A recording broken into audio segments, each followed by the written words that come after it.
Opa, galerinha, tudo bem? Professor Lucas aqui. Na aula passada eu trabalhei com vocês aí o Brasil colonial e agora eu vou estar trabalhando aí o Brasil Império, né? Trazendo uma homenagem aí ao 7 de setembro, né? Que é o dia da independência aí do Brasil, né? Então, dito isso, né? Vamos trabalhar aqui o Brasil Império. Tudo começou aí com a vinda da família real, né? Dom João VI, ele veio de Portugal para o Brasil, fugido das invasões napoleônicas, né? Porque Napoleão, ele queria aí acabar com a Inglaterra, né? Porque a Inglaterra, ela não perdeu a guerra, né? Para a França, né? Que a França invadiu a Inglaterra e tentou derrubá-la pelas armas, mas não foi possível. Então fizeram uma espécie de bloqueio econômico, que é conhecido como bloqueio continental. E isso daí Dom João VI não respeitou e comercializou com a Inglaterra. E devido a isso daí, Napoleão foi e invadiu Portugal. E quando ele invadiu Portugal, Dom João VI veio fugido para o Brasil aí das invasões napoleônicas, né? E a Inglaterra apoiou aí essa transferência da corte portuguesa para o Brasil, né? Inclusive ajudou na expulsão aí das tropas napoleônicas, né? E aqui a gente vai falar um pouquinho das guerras napoleônicas, né? Napoleão, nessa época, ele estava expandindo os seus territórios e os ideais da Revolução Francesa através das guerras, né? Após inúmeras vitórias, um único inimigo ele estava resistindo muito, que era a Inglaterra, né? Que como eu disse anteriormente, Napoleão não conseguiu vencer a Inglaterra pelas armas. Então ele fez uma espécie de bloqueio econômico que é conhecido como bloqueio continental. O que esse bloqueio continental dizia? Que nenhum país do mundo poderia comercializar com a Inglaterra para realmente quebrar a economia da Inglaterra, né? Esse era o objetivo de Napoleão, né?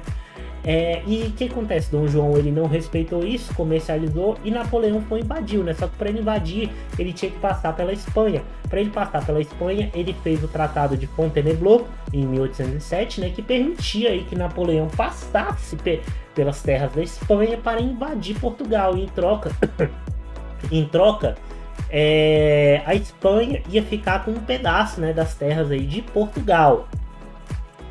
E aqui, né, nós temos a viagem da família real, né?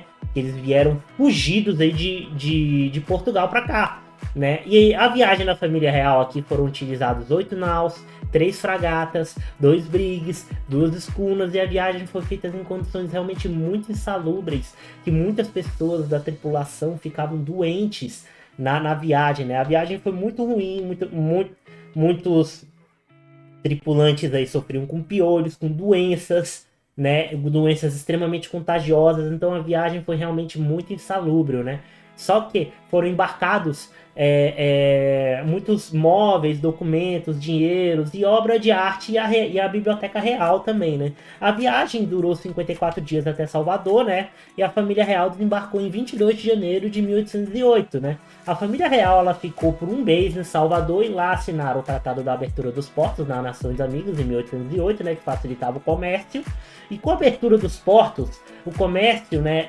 Ele foi transferido de Portugal para o Brasil, né? E o comércio com a Inglaterra continuou a partir daqui do Brasil, né? Porque foi transferido, né?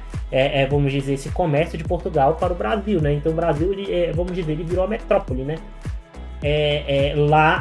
Inicialmente lá em Salvador, né? E o comércio continuou com a Inglaterra aqui do Brasil e nós tivemos o fim do Pacto Colonial, né? Que estabeleceu o monopólio comercial entre os países, né? Nós temos aqui também a transferência da capital, né, que a família real inicialmente ela desembarcou em Salvador, mas ela se mudou para o Rio de Janeiro e transferindo assim a capital de Salvador para o Rio de Janeiro, né? E a cidade ela se tornou a capital de Portugal, recebendo aí no Rio de Janeiro, no caso, né? Recebendo aí novos edifícios públicos que foram construídos. Tivemos aí a abertura dos portos a partir daqui do Rio de Janeiro, né? E o comércio ele começou a ser feito a partir daqui do Rio de Janeiro. Com isso foram ofertados muitos tipos de serviço, como cabeleireiro, modista, chapeleiro, né? E aqui, lá no Rio de Janeiro, no caso, ele criou, né, as instituições Jardim Botânico, Real Fábrica de Pólvora, o Banco do Brasil e a Real Academia Militar, né? E a Biblioteca Real ela foi integralmente transferida de Lisboa, né, que era a capital a capital de Portugal, né? Foi integralmente transferida de Lisboa para o Brasil, né? E um entretenimento aqui da corte, né? Que foi fundado, né, para entreter a corte, né? O Teatro de São João, né? Só que hoje atualmente é o Teatro de João Caetano, né? Marcos Portugal e José Maurício, né? Eles escreveram as mais belas composições americanas aqui nessa época, né? Mais belas composições das Américas aqui nessa época, né? E aqui nós temos o fim da Era Napoleônica. Com o fim da Era Napoleônica, né, muitos artistas lá na França acabaram ficando sem trabalho, né? E eles recorreram a Dom João, né, para continuar suas carreiras aí, né? Entre esses artistas nós temos Jean-Baptiste Lebré e Nicolas Antoine Taunet. Né? Jean-Baptiste Lebré fez uma das obras aí que eu acho a mais bonita, né, que é o Desembarque da Dona Leopoldina no Brasil, né, que é a esposa de Dom Pedro, né? E isso daí, né, essa vinda dos artistas aí da França para o Brasil facilitou uma abertura da Escola Real de Artes e Ciências e Ofício, né, lá no Rio de Janeiro, né? E para estreitar uma aliança e amizade com o Reino Unido, Dom João ele assina em 1810 o Tratado da Aliança e Amizade com o Reino Unido, né? O tratado ele estabelecia a taxa de importação de produtos ingleses, né? Que era 15%, uma taxa de 15% para os produtos portugueses, uma taxa de 16% aí para os produtos portugueses, 15% para os ingleses, 16% para os portugueses e 24% para os demais, né? E nessa época aí estava começando a ter um movimento aí para acabar com a escravidão e fizeram aí um compromisso com o tráfico negreiro, né? E um direito à extraterritorialidade. O que era essa extraterritorialidade, né? Se um inglês cometesse um crime sobre o domínio de Portugal, ele seria processado pelos juízes ingleses e não por juízes portugueses, né? Isso que dizia aí no tratado, né? E em 1815, né, o Brasil deixou de ser colônia e passou a ser a sede de Portugal, né? Inicialmente a sede era em Lisboa e passou a ser aí o Rio de Janeiro, né? Aqui no Brasil. Então a gente perde o status de colônia e passa a ser a sede de Portugal. E aqui, né? Tava tendo aí, né? Vamos dizer, uma pressão muito grande aí, né? Para Dom João VI voltar. E Dom João VI, com essa pressão tão grande, ele acabou voltando para Portugal, né? Só que em 1820 ocorreu aqui no Brasil a Revolução Liberal do Porto. A Revolução Liberal do Porto, ela exigiu de volta, né, a volta de Dom João VI para o Brasil e a exclusividade do comércio com o Brasil, né? Porque a comercialização, quando a família real estava aqui no Brasil, era feita a partir do Brasil, né? E Dom João VI que estava aí, a família real que estava governando aqui, né? Então estava exigindo a volta de Dom João VI para cá e a exclusividade do comércio, né? Que o comércio também foi embora lá para Portugal e o comércio estava sendo feito a partir de Portugal e não mais do Brasil. Então a Revolução Liberal estava exigindo isso, né? A volta aí, né?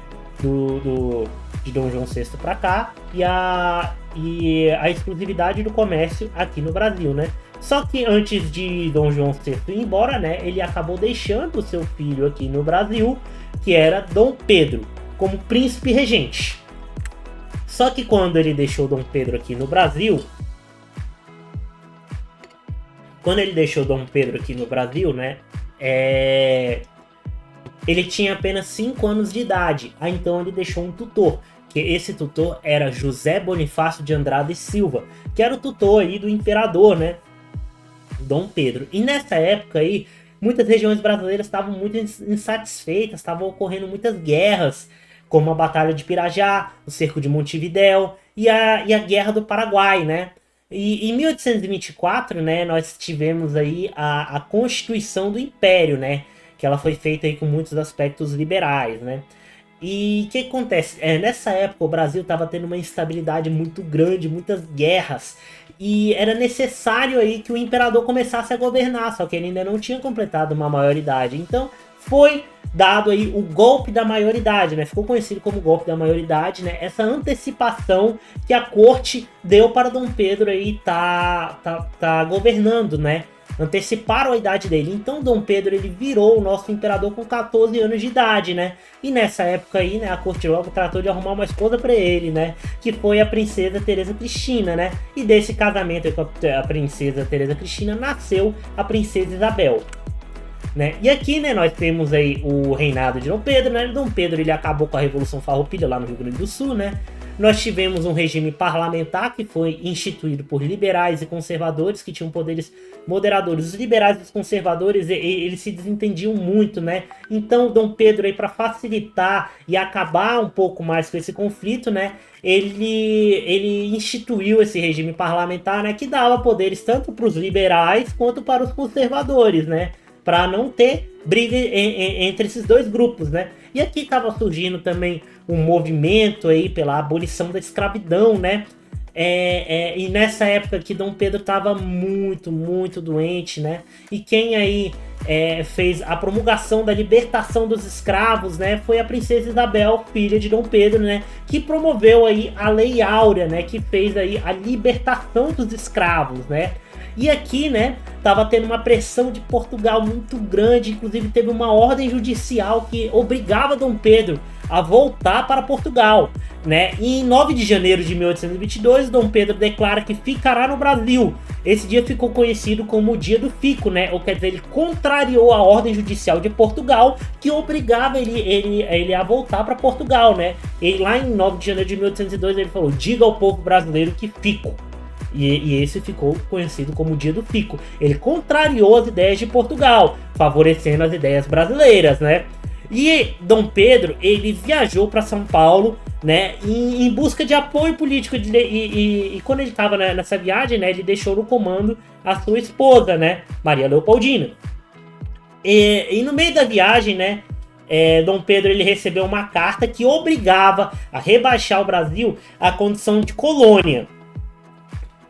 Porque Portugal queria que o Brasil voltasse a ser colônia, né? E quando ele recebe essa carta, né, ele grita a sua famosa frase lá nas margens do rio Ipiranga: independência ou morte.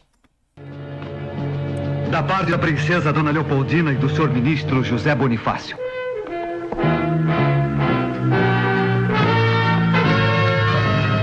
De Portugal nada mais temos a esperar, senão escravidão e horrores.